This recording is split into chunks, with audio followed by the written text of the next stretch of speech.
With your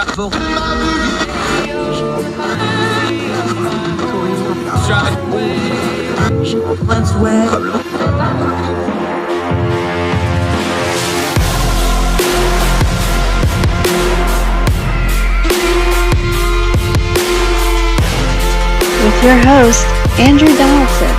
This is Heard Tell. Welcome back to Heard Tell. Okay, new face. Love getting new contributors on, but he's from an old group of friends. He's a Young Voices contributor. He's up in Michigan at the University of Michigan at Ann Arbor, although for the purposes of this conversation, we will not hold that against him because it ain't his fault that Rich Rod went up there. Kareem Rafai, how are you, my friend? Thank you so much for joining the program. I'm good. How are you? Thank you so much for having me. I'm good. I wish we didn't have to talk about this kind of a topic, but we do because it's the kind of world we live in. You're writing in the Detroit News about it. I want to preface it with this because you've already wrote this piece a few days ago. Just in the few days since you read it, it's all over the news. Protests, dissidents, crackdowns on protests, how authoritative regimes like China, like Vladimir Putin, like others, are extending their reach into Western nations to try to cut down on dissent. This is something, obviously, you probably started researching this a week or two ago. This is something that's going to accelerate in the coming weeks, I think. Is that how it feels to you too?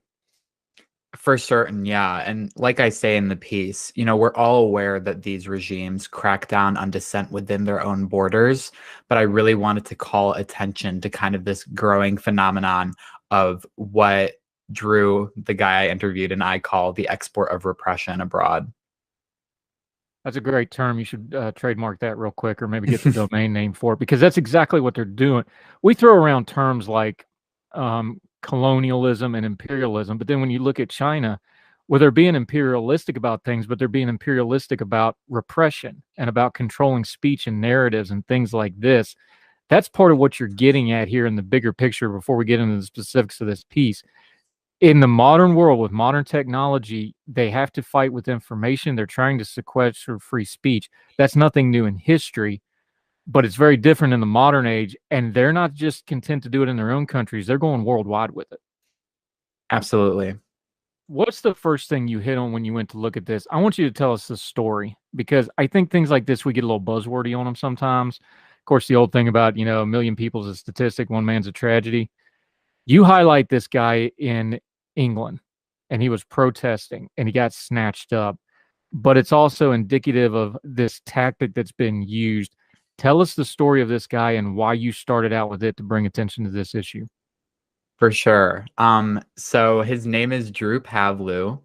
He is an Australian pro-democracy activist. He's made headlines for a couple of years now. Famously, he was removed from Wimbledon after holding up a sign, I believe, that said, "Where is Peng Shuai?" That famous Chinese tennis player who lodged sexual assault allegations at a top CCP official. So he's been in the public eye for a while now, and I've gotten to know him recently pretty intimately. And a few months ago now, or a couple of weeks ago, he was protesting in front of the Chinese embassy in London. And essentially what happened was a fake bomb threat under his name was emailed to the embassy. The embassy called the police. He was arrested. He was in, jail for 24 hours, like no access to consular assistance. He was in a whole bunch of legal trouble. The authorities were not, believing his story that this was a fake threat. He was essentially trapped in London for almost a month because of court dates. He was told, if he left the country, he may be arrested. And all of this just sparking from him standing outside an embassy with a couple of flags, ended up with him being arrested for threatening to commit a terroristic act. And the thing about this is, and as you detailed it, the reason we know this was probably a setup is because the Chinese officials, the CCP and their intelligence and their security apparatus, they've targeted him before. So the fact that he was just standing out there, they knew well and good who this guy was, and they made sure it was a very specific, oh, this is the guy that did that, right? Absolutely. And the exact same thing happened to him again this week in Australia, another fake bomb threat under his name. But now finally, authorities have caught on that this is, a targeted campaign against him. So he's not facing really any legal trouble from what I know now. But yeah, it just continues. The thing about this is almost like the swatting tactic we've seen in American domestic politics. But on an international level, this has extreme consequences. Like you said, he's an Australian, so he's a Commonwealth guy. He should be able to travel. This could prevent him from traveling. This is very much a way of trying to tap down dissent, because the reason they go after a high-profile dissenter like him is because if you can get him, then the rest are quiet. We just had on our program talking about Hong Kong with Francis Wei, and then they're like, look, when they took out the top 50 or 60 organizers, all the protests in Hong Kong stopped. This is a pattern. This is something the Chinese Communist Party has down to a science. They know what they're doing this, and the pattern is something we should see to see how it's reaching out worldwide, and you touch on that. Absolutely. Like you mentioned with Hong Kong, diaspora communities have been targeted for a really long time now. Uyghurs, Hong Kongers, Taiwanese people, especially on college campuses too. There's, the CSSA, which is the Chinese Student Scholars Association, which, there's a bunch of accusations that the Chinese government uses that organization on campuses to spy on dissent from students. So Drew kind of also drew that to my attention as well, that a lot of the diaspora communities in the UK and in Australia have been constant targets by the CCP, even once they've left China's borders. And what does he say when you talk to him? Again, put a personal face on this, because we understand the geopolitics of it. We understand the human rights issue part of it. Well, most people that are functional adults that aren't wicked understand it. There's some people in the world that don't. When you're talking to him, what comes across? Like, what drives people to keep dissenting like this? Is it the people he knows personally? Is it just the wrongness of it? When you're talking to somebody like that one-on-one, not through a news story, not through a written piece, not through propaganda videos and YouTube, both for and against, what is it that comes across?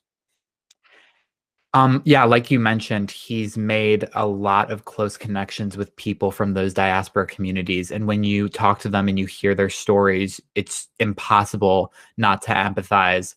As a Syrian too, like, I'm a part of a diaspora community from an authoritarian country.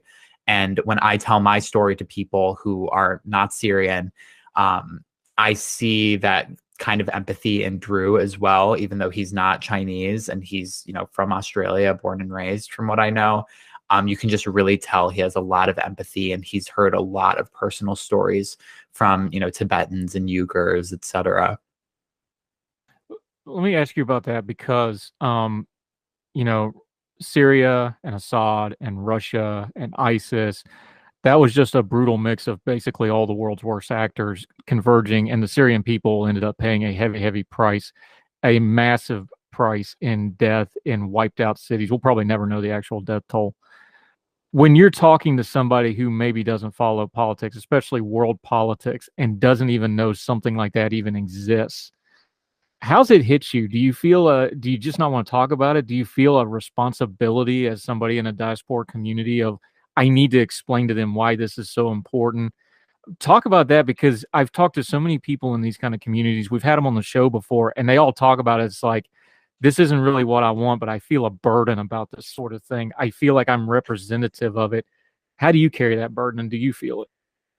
I definitely feel like I have an obligation to speak up for people in Syria who never had the chance to, especially for my family as well. They've gone through a lot. And, I was privileged enough to be born in the United States. So it's kind of like a survivor's guilt kind of thing. If my parents didn't choose to immigrate here, I probably would have been born in Aleppo, and who knows where I would be right now. So it does kind of come out of not only a feeling of obligation, but I want to share my story and the story of other Syrians and what they've gone through, because, my ultimate goal is to make sure that what happened in Syria doesn't happen ever again anywhere else. And that's why I have a lot of empathy, for these diaspora communities from China and from Taiwan and from Hong Kong, because, their plight it's different, but it's similar. This, reverberating effect of authoritarianism. Even when you're diaspora, it still affects you every single day. So Yeah, and what you're saying about survivor's guilt is the same thing a lot of those people have said when we've interviewed them and talked to them, or even talked to them offline, just prepping. Obviously, Syria is a terrible thing. When you see that's kind of the end game of it, though, where you just have leveled, literally, you talk about Aleppo, like just rubble for most of it, unfortunately. Talk about, for somebody who just can't draw the line, no matter how you explain it to them, is like the reason you have to stand up to a bomb threat in London, the reason you have to stand up to Putin in Ukraine before it gets to that shooting war, before you get to tens of thousands of dead, before you get to a level cities, this quieting of dissent is how that starts. You draw that straight line in your advocacy. You've done it on your Twitter account. You do it in this piece. But just explain to people that's why this is so important, because that is how, that crushing of dissent is what leads to those level cities every single time. absolutely, yeah. It's not always the most attractive and appealing thing to, call out foreign human rights abuse when it's not trendy. You know what I mean? So Ukrainian activists have been talking about Ukraine since the annexation of Crimea, and they've been largely ignored. They've been warning us about Putin for years. Syrian activists, the exact same thing. We've been warning about Russia for years, largely ignored. And until Russia actually mobilizes a full invasion of a European country is when it becomes trendy and sexy to talk about, oh, Russia is so bad, we need to do something about Russia, et cetera, when in reality, if we had jumped to action like we should have years ago, we wouldn't be at the place where we are today, with entire cities in Ukraine and Syria being leveled and thousands, tens of thousands of people being dead. Yeah. Unfortunately, you're correct. Kareem Rafai joining us on Heard Tell. We're going to take a quick commercial break. We come back. There's more in this piece. He talks about Iran. We're going to talk some more about China. We're going to talk some more about dissidents and Russia. All three of those heavily in the news cycle right now. We're going to work through them with our friend Raheem Jig, Young Voices contributor. Great conversation, deep conversation, but an important one to have. Heard Tell continues right after this.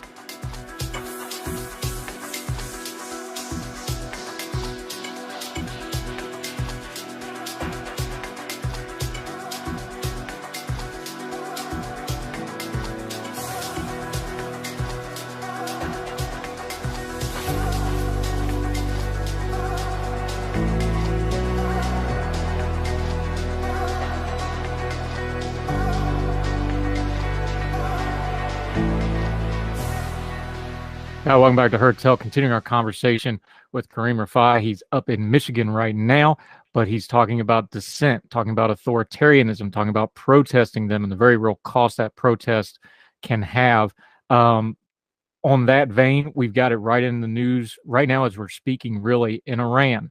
We have massive protests, the death of a woman at the hands of the morality police, they call it. She died in custody, and especially the women and others are protesting back. They're getting killed in the streets for it. We've seen this before in 2019. We've seen it before other times in Iran, where they'll do this really brutal crackdown. When you're talking about dissent and how important it is and protesting, how's it hit when you see something like this? Because, let's be honest here, sometimes protesting gets a little performative, and there's actually a protesting industry. But when you see this kind of bravery, women ripping off their hijabs and cutting their hair in public and this sort of thing, boy, that really hits home on how important this stuff is to me. How's it hit with you, though? Absolutely. Absolutely. I mean, they are the peak of bravery. People standing up in regimes as repressive as Iran's and, openly flouting, the most repressive laws. It really is inspiring. And that's why in this article, I talked to Drew specifically about Iran and the silencing of dissent in Iran and abroad. And the case of Masih Alinejad, who is a Iranian women's rights activist here in the US, who faced not even her first assassination attempt a couple of weeks ago. Yeah, I mean, it really has come full circle that, just a couple of weeks after the assassination attempt of Masih Alinejad and also Salman Rushdie, that we have these mass protests in Tehran. compare and contrast those two because hers you heard almost nothing about. And I watch a lot of news and I heard nothing about it. Rushdie obviously got international headlines. Of course, he's been under a Fatah for 40 years now. So that one got a lot of headlines. Why do you think certain ones of those hit the headlines and certain one of them don't? Now, also, Rushdie's was on video, so that's part of it, to be fair. And he's a much higher profile. But the core problem, what the Iranian regime was trying to do there, it's the same thing, isn't it? Exactly. So it doesn't matter how high of a profile the person is. We need to be paying attention to every act of Iranian-sponsored terror on our soil, whether it be a famous author like Rushdie or a prominent activist like Masih Alinejad. We need to be paying attention to Iran's actions on our own soil. It's a violation of our sovereignty. It's a violation of our freedoms. And it's honestly egregious that an Iranian American activist, she, I believe, is an American citizen, is at threat of being gunned down in her own home in New York because she said something negative about a regime thousands of miles away. Now, to come back to China for a minute, we know Vladimir Putin has executed and tried to assassinate people through various poisonings and other matters. We know the Iranians have been doing it for decades. The Chinese are more subtle about this, but it's no less wicked and evil what they're trying to do with dissent. Their methods are different. Like, Russia invaded Ukraine. China's trying to do this, economically and influence-wise. They don't really want a shooting war. They because it's bad for business. But the spirit of authoritarianism, the same problem, the same human rights issues, it's all there. It's just wearing a different coat and using a different method, isn't it? Absolutely. You're right. It's a lot more covert on the end of China. I think the bomb threat, the faux bomb threat in the case of Drew Pavlou is, one of the more open flouting of their anti-democratic activities abroad. But like I talked to Drew, most of their action is covert. So they have, people on college campuses reporting to them about Chinese students who are, talking about Tiananmen Square or criticizing the CCP. They have professors we've seen in the past few years that are conducting academic espionage. They're a lot more covert about it. They're not like Iran sending assassins to people's doors in New York City. Now, you talked about talking to Drew about his struggle. You also talked to a Chinese-Australian dissident, Vicky. I'll let you pronounce the name because I'll butcher it too, who's been the subject of Chinese state media smear campaign and serial harassment. I got to imagine, although the case is different and the methods are a little different, boy, it sure sounds like a lot of the same things because the way you harass and crush dissent is pretty universal, isn't it? Tell us about her story like you did with Drew. Put a human face on that one. I didn't speak with Vicky, but Drew is a close friend of hers. She's a pretty prominent anti-CCP activist who has been relentlessly harassed by agents of the CCP, her personal text messages being publicized on Chinese social media, her personal devices being hacked, just systematic harassment. There's no other way to describe it. I can't even imagine being in the situation that she's been in. But yeah, her story is just one of many that Drew shared with me of Chinese diaspora communities and Chinese dissidents being relentlessly targeted by the CCP apparatus abroad. Yeah, you also made a point to kind of draw these desperate threads together. The wannabe assassins of Rushdie and Alinejad, they're going to be brought to justice because they were caught. They were literally caught in the act. But when it's the CCP calling in a bomb threat, when it's them crushing dissent, when it's them using things like diplomatic immunity to cover their actions in foreign countries, we're not going to get a quick, clean justice in that way. So how do you fight back against it? Absolutely. And I draw this, I draw attention to that in the piece because we need to start holding these regimes accountable for crimes they're committing essentially on our soil and against our own citizens.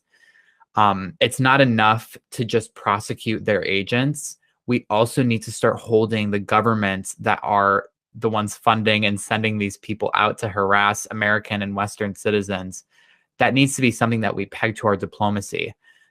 How are we going to negotiate deals with someone like, Raisi in Iran when he's sending assassins to kill random American citizens. It's absurd. Yeah, and the reason we don't do that is because, Iran is obviously a player in the Middle East trying to always keep that delicate balance going. We know the issues with them in Israel. We know the issues with them and the Saudis. It's a complicated thing. So that balance buys them a lot of their human rights violations. China buys theirs economically. People are afraid to upset. They want to do business with China, so they buy theirs economically. You just mentioned the president of Iran. We just had the incident in New York City. Christina Amanpour, the well-known reporter, refused to wear a headscarf to interview, and he stormed off mad and refused to do it, basically, or his staff did. That doesn't sound like a big protest compared to the economic stuff and the human rights stuff and peace in the Middle East. But what you're saying, little things like that publicly to leaders that make them lose face, which is something they do care about, I think that does matter. How does it land with you, though? Absolutely. I'm more enthusiastic than anyone to see the now mainstreamed upheaval against the Iranian government right now in the US. And I hope it lasts because we can't go weak. There's no more time for weakness. Too many people have died at the hands of the Iranian regime for us to take a step back and give them a boatload of concessions. So seeing this mainstreamed upheaval against not only Raisi, but the government of Iran over what's been going on in the past week, it's really great to see. Kareem Rafai joining us. Now, you've gotten to talk to dissidents like Drew. You've got a little bit of a network. You're from a diaspora community. Not everybody listening to that has those kind of connections. What can someone do to affect it just in their social media, in their conversations, in the discourse, in the way they talk about these things? Just kind of the average person who, doesn't have political connections and maybe doesn't think they have a dog in the fight other than maybe they do care about freedom. Tell them a few things they can do that actually affect change here. Is it in the way they talk? Is it following and platforming and echoing the dissidents that do get their message out? Give the normal folks a thing or two they can do, like on their social media, that would actually do some good here and not just yelling at the TV about how wrong it all is. Yeah, that's a great question. I think the number one thing that someone who is not intimately connected to these issues can do is to fight the apathy. And the way that you fight apathy is continuing to talk about the human rights abuses that are happening, continuing to platform dissidents and the people who actually are being intimately affected by these anti-democratic actors, and fighting against the kind of everyday apathy of, well, that's thousands of miles away, it doesn't affect me, because in reality, it does. Every time you go to the pump, and the price is above $4, you can point to, the instability that's been caused by Russia. It's an everyday thing. It's for everyone. So you may think that you don't have a dog in the fight, but in the end, you do. You may not be as intimately connected as someone, in Kiev or someone in Aleppo or someone in a diaspora community, but you are being affected by the actions of these regimes every single day. And you should be putting an effort to making sure other people know that too. Yeah, that's really well put, my friend. Kareem Rafai joining us. We're going to have you back because these issues are universal. They're not going away. They look like they're accelerating in a lot of ways. But I also take some hope here because I think the reason some of this is accelerating is because I think some of these regimes are legitimately scared, especially Putin, especially the Iranian regime. China's not going anywhere, but they obviously have a long-term plan that they worry about it. So we have to have hope because if they're worried, that means that there's hope. Till we get you back, though, let folks know where they can follow you. We're going to link to this piece. It's a great piece. There's a lot of links inside the piece. Make sure you read those as well. Read it for yourself. Share it with folks. Make up your own mind. We'll link to that in the show notes. Let folks know where they can follow you and what you have going on until they see you the next time we get you on Heard Tell. I'm at Kareem Rafai on Twitter and Instagram. That's Kareem, like the basketball player, Rifai. Great information today. Important topic. Really enjoyed having you. We will have you back. Thank you so much for the time, my friend. Thank you so much for having me. Yes, sir.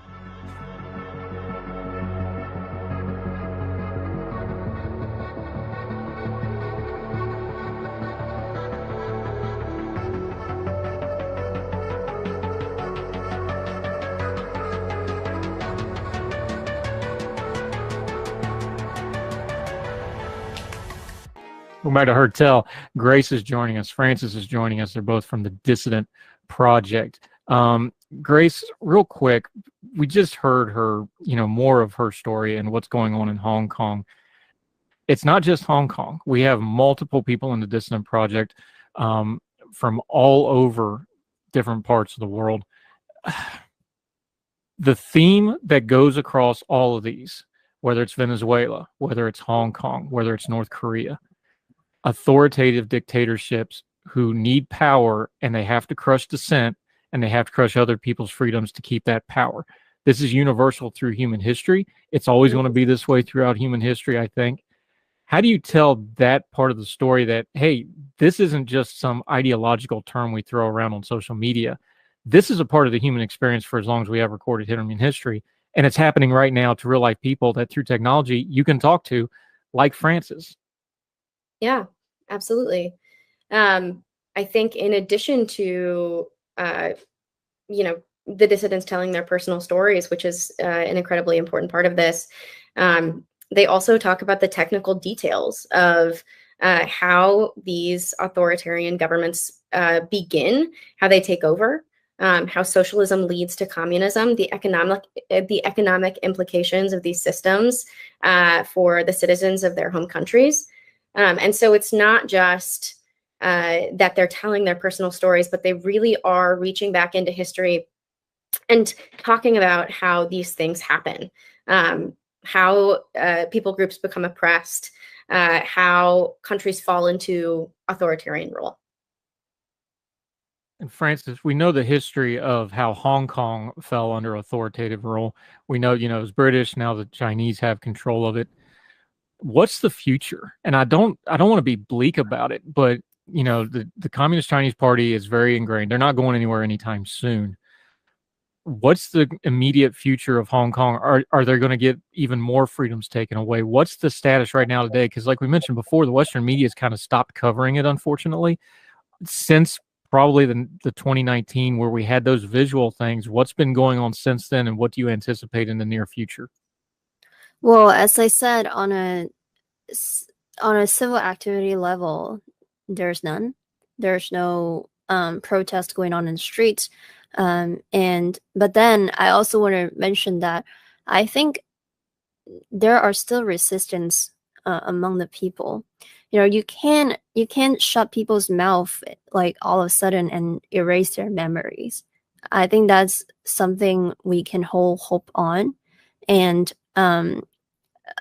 when there is such a huge oppression that exists in the city, that's when arts start to evolve, and that's when creation starts to come out, and we see many people start to pay more attention to local arts and local music, and just everything that's coming out from Hong Kong, because they know that's what our national identity is contained to. And they start to embrace more about the local culture, and that's how they practice and how they really live their identity out as a Hong Konger. So you see there are a lot of different art, different special, unique things that comes out from the city, and our part in Exile is to promote about it and to amplify that. Because the people in Hong Kong, they do not get as much exposure and attention as they have before. And I think even now, like within arts, you can see people's voice they are continuing to speak up and to say the values they want to embrace. So when you look at little things and basically things that comes out from the city, it's just amazing. And I think that's the thing that we can look forward to. And who knows, like I think back in 2014, I didn't imagine that something as big as massive as the 2019 movement would happen. So perhaps we can have hope that in the future something like that could happen, even and something even bigger. We don't know. And I can only tell you that for people like us outside, we have the responsibility to amplify their voice and to continue to bring attention to them. And that's why I'm with the Dissident Project, because I want to tell the story of Hong Kong, basically. Are you aware of that as you do your advocacy? And I know we're talking with Grace, the way you've built the Dissident Project, it's going to be very online. It's very multimedia. It's multi-platform, we call it, on purpose. Are you cognizant of that? It's like you don't really know what's going to break through, not just to Hong Kong, but the Chinese people themselves. I know they keep a real tight lock on the technology, but you never know what might get through. And you never know who might get to see it. And that little sliver, like for example, when Speaker Pelosi went to Taiwan and the CCP just absolutely freaked out, we kind of say it's not just that they're free. That scares them to death because somebody might see that and they might see somebody that's free and they might see a country that's free and something. Are you really cognizant of that? It's like every time I do this, every time I make a YouTube video, every time I do an interview, you just never know what might slide through and inspire that one more person. Yeah. Absolutely. Like they would send millions of people online, like robots, to comment under a video and to basically create a huge backlash online against your video or anything that you do. And that's when this is something they care about and they're scared of. And so we would do that more. I can, a lot of times sanctions does help. Sometimes when they're trying to do evil things and little things and they thought no one is going to pay attention to, and we reveal that truth, they are scared too. So we'll just continue to do that more often, Yeah, I've had a few run-ins with those state-sponsored tag Twitter accounts once or twice because I don't care. I say what I think of them, and they know exactly where I stand on that. Grace, you have to know that, though, when you put this project together, they are the CCP propaganda online. It's very active. There's a lot of bots out there. They have a lot of malicious stuff out there. You got to be aware of that when you put this project together. It's like, this isn't just going to be us talking to kids. This is a worldwide audience, and there's some really bad people that's going to be watching us and not liking what we're doing too, right? Oh, yeah. Yes, we're very aware. And I think being strategic with our language has been really important for us, not only as we consider those different factors, which are huge, and the safety of our dissidents, which is huge, but also reaching as many people as possible, right? We want to reach people in the movable middle. We want to talk about human rights abuses. We want to talk about liberty. We want to use language that will be as accessible as possible for as many people as possible. So we're being very cognizant of all of those different factors. Yeah, it's a tough road to hoe because you want to say certain things to people that are just that out and out wicked, but at the same time, you got to understand there's another audience. So God bless you for walking that hard line. We're going to take one more quick break. We come back. We're going to kind of wrap this up a little bit more about the Dissident Project. We're going to talk about those kids they're going to be talking to in the schools, the reactions, what it's like to talk to them, what it brings up in the people that do it. Because sometimes we just see the people standing in front of the room and you need to know what it feels like to stand up there. I've had to do that a little bit myself sometimes. More with Grace, more with Francis, as we continue Heard Tell right after this.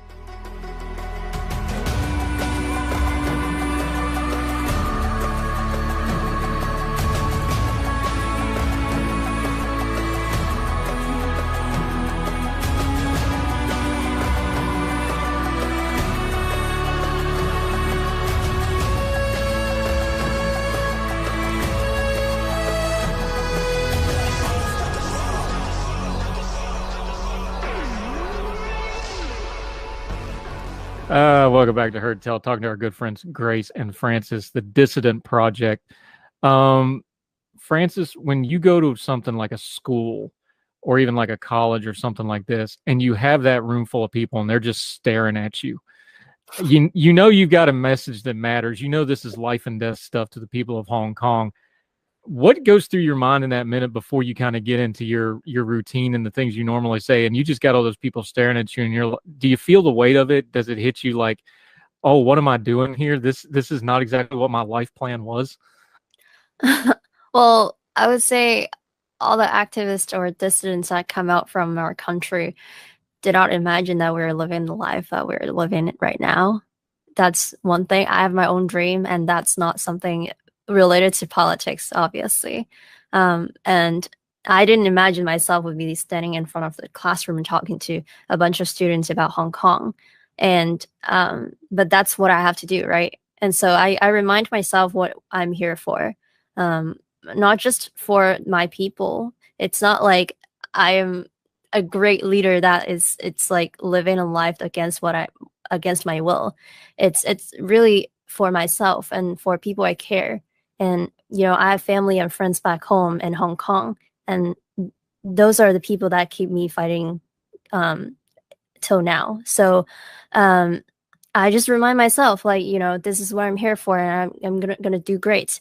And if they're gonna stare at me continually, then I would be, I would just tell them, let's put yourself in my shoes and think about what it would be like to live a life that without freedom, a life that you would scare to death that one day the police are gonna knock on your door and take your parents away.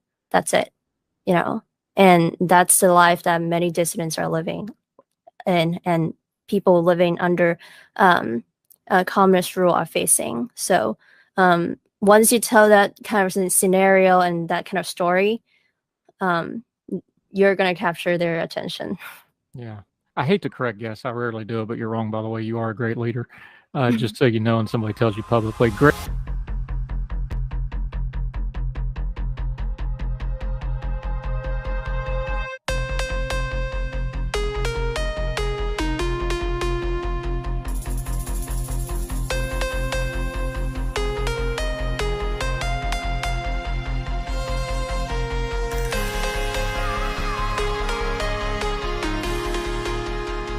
Welcome back to Heard Tell. Okay, we got Daniel Chan Contreras. We're talking the immigrant.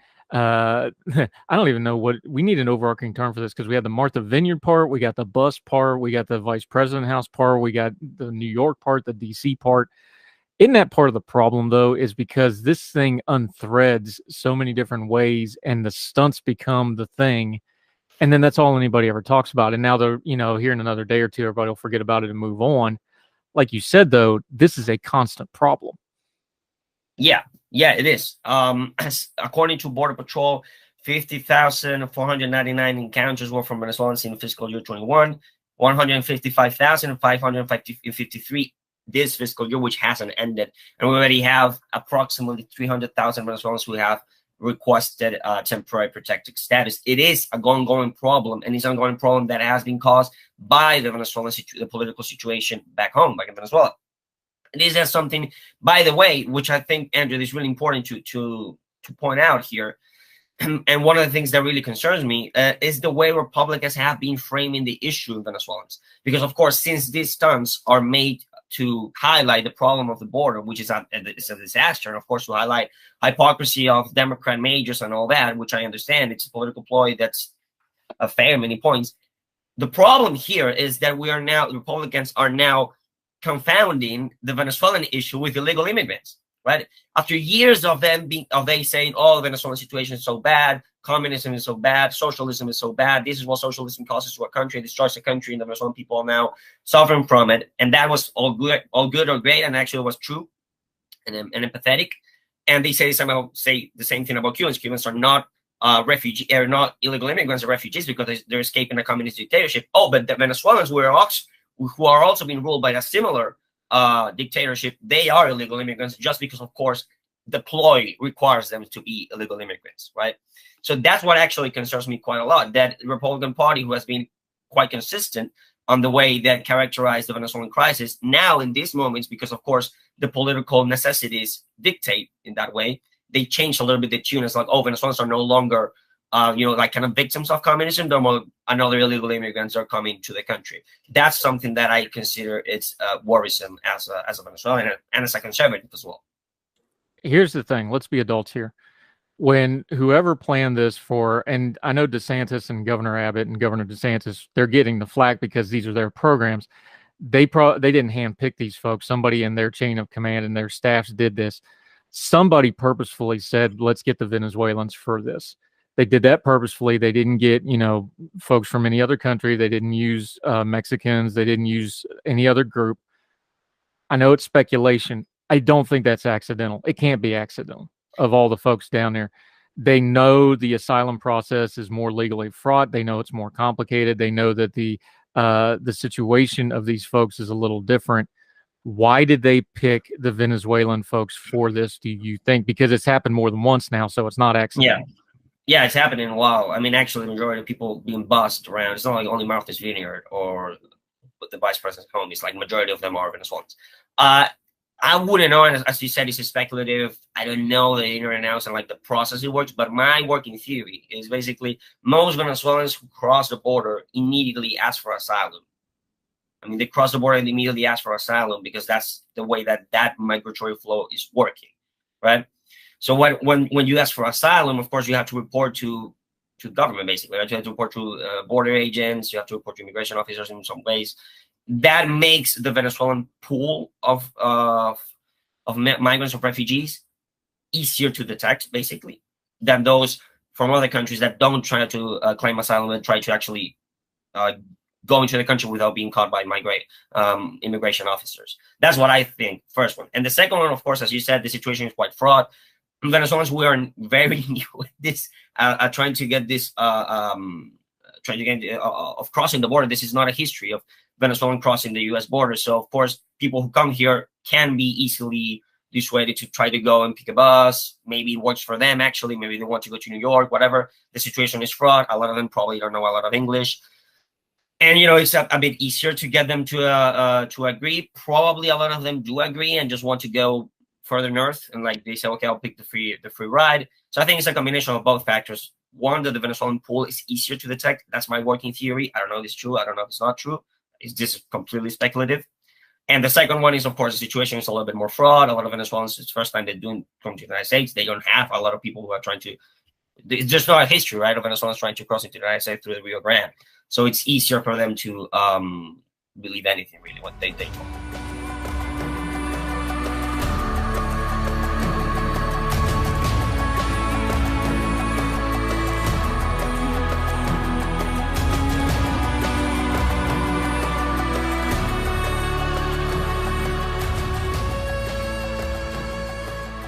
The sad truth of this, Daniel Chan Contreras joining us. The sad truth of this is I think everybody got what they wanted out of this episode, the Martha's Vineyard episode. This Governor DeSantis, he got his national pub. The anti-immigration folks got to throw a big fit. The pro-immigration fans got to say, oh, look how well we treated these people before we, shipped them off to Cape Cod, which, by the way, that's been a refugee place for years and years and years. That's exactly where you put somebody like that. So that was all noise too, by the way. What do we do now? Because everybody got what they wanted out of this story, this is going to happen again. They're going to keep doing this. Everybody, both sides, they're going to keep doing this because everybody got what they wanted out of it. So what do we do next time? Because there's going to be a next time. Well, that's something that really concerns me, is the fact that it will continue happening. Venezuelans are now part of the American political game, sometimes very political toxic game between Democrats and Republicans, and there will not be a policy. And that's something that I said in Twitter thread. It was in Spanish, but I'll try to translate it. The fact that this Martha's Vineyard episode, beside the hypocrisies of both parties and all that, shows that there is a lack of policy, a lack of coherent policy by the United States government to attend the biggest humanitarian crisis in the Western Hemisphere, and it will continue going on this way. You will see more buses being shipped to Washington, to New York, to other blue cities. Blue cities will, do a photo up and say we treated them well and they shipped them off. But the reality is that Venezuelans will still be the victims after this. I mean, the consequences of this is that Venezuelan asylum seekers there's not a policy to take care of the Venezuelan refugee problem. And now that it's become politicized, there's even less chances for there to be a coherent policy response to the Venezuelan refugee crisis. A crisis that, and I really want to point this out again and again and again and again, is not a unique American situation. It has been going on in the entire continent for years. 6.8 million people in the last 4 to 5 years. That's a quarter of the population. That's like 80 to 90 million Americans left in 4 years. That's the situation. That's it is almost at the same size as the Ukrainian and Syrian refugee crisis without a war. That's the size of the problem we're talking about. America's only get the little bit of it 4 years later, and it caught the American government and the political establishment off guard. Yeah. To put a bow on this, you tweeted about this extensively. I'm going to paraphrase and condense this because this Twitter thread was in Spanish and a lot of us don't habla. So you tell me if I'm wrong on any of this, but I'm going to try to paraphrase some of what you were getting to. And basically what you started driving at, because you started getting pushback on Twitter and you started responding to it. A lot of the same tropes we hear about the southern border is like, oh, well, Venezuelans, they're just sending us, they're emptying their prisons and sending us all their bad folks. And then you went, and this one really hit me because I think you're right. I think this is going to happen. I'm going to quote you here, and this is the Google Translate. So if it's a little off, you tell me. But it said, in 2 years, you're going to see Republicans. And again, they've always said these are communist refugees. We need to help these people. What's going on in Venezuela? Correctly, what's going on in Venezuela is a humanitarian tragedy. This was one of the richest nations in the world through natural resources and other ways, and they completely wrecked the economy in basically 1 decade. You said several Republicans, you're going to start seeing them say, well, Venezuela isn't really that bad, that it's been fixed. Why not just make them all go back? I'm afraid you're right, but I'm afraid you're right because we're starting to hear that about Cuba.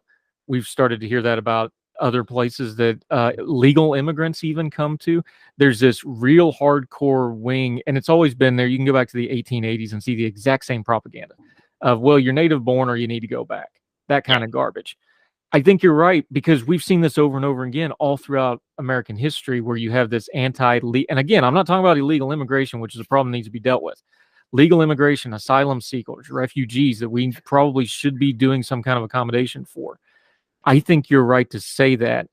What are you watching for in the next, like we said, they're going to keep doing these events. What are you watching for in the next few years that are going to be warning signs that the tide like that is turning? Well, I think one of the most important things to note will be the way and the narrative that turns the Republican and conservative media outlets use to describe the Venezuelan situation, right? Until now, until a couple months, it was always, Venezuela was used as a talking point for campaign speech saying, this is what socialism does. It's really bad. People are fleeing for their lives or escaping a communist regime, which is all true.